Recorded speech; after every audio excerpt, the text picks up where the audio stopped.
What's going on, my good people? Mike Hidalgo here. Thank you for joining us on another FCP Euro DIY. Today we're going to be working on a 2008 Mini Cooper S R56.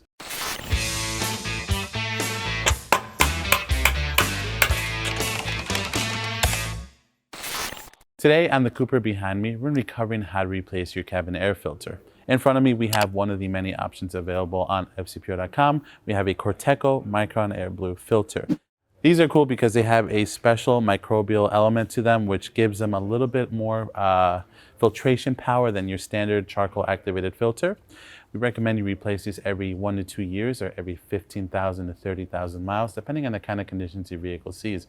To learn a little bit more about why cabin air filters are so important and you shouldn't neglect this simple maintenance, be sure to click the link in the description below where our very own Ben Morawski takes you into the deep dark world that is cabin air filters and the importance and effects that they have with your own health. Before we get started on this DIY, however, we want to mention this is going to be applicable to both your S and non-S models. Basically, any R56 chassis Mini, this will do the trick. Now let's take a look at some of the tools we're going to need for this job. This job's going to be pretty straightforward. All we're going to need really is a small flathead screwdriver, something to pry open the air box.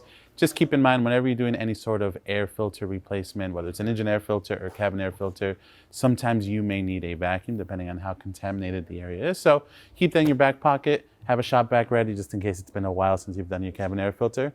Now with that, let's go ahead and get started. All right, my good people, we are hanging out in the passenger side of the R56. Our cabin air filter is located underneath the passenger side glove box because, Mike, there is no driver's side glove box. Pretty simple. There's no covers or anything to remove to access the filter. The HVAC box is right here. We have a couple tabs that we're going to use our flathead screwdriver to help release it. So I'm just sticking in from the bottom and kind of pulling towards me. I'm putting a little bit of downward pressure on the lid. I'll reach in the other side and do the same thing. With that release, we can pull this down. And now we have a better view of the cabin air filter. Two things we want to pay attention to as we pull it out. The direction of the arrows on the filter. We want to make sure that the airflow is proper. And just how it sits in here. These air boxes have a channel, like a track built into them. This is on the same side up here, on the outboard side. You just can't see it, obviously.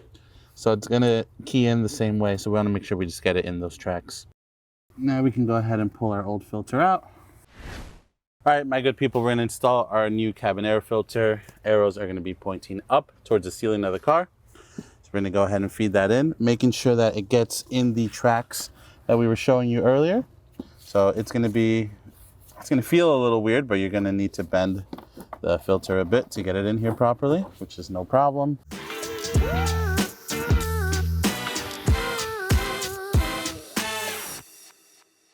With that, my good people, our cabin filter is in. We can lift up the lid, make sure both tabs clip in. That's going to conclude this DIY for today. Overall, a really straightforward and easy job on the R56. Mini BMW did as well, or BMW Mini, by not giving us too many panels in the way.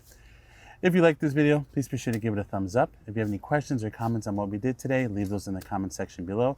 And if you like this DIY and you want to see more like them, please consider subscribing. We make new ones all the time. As always, thank you for watching. We'll catch you in the next one.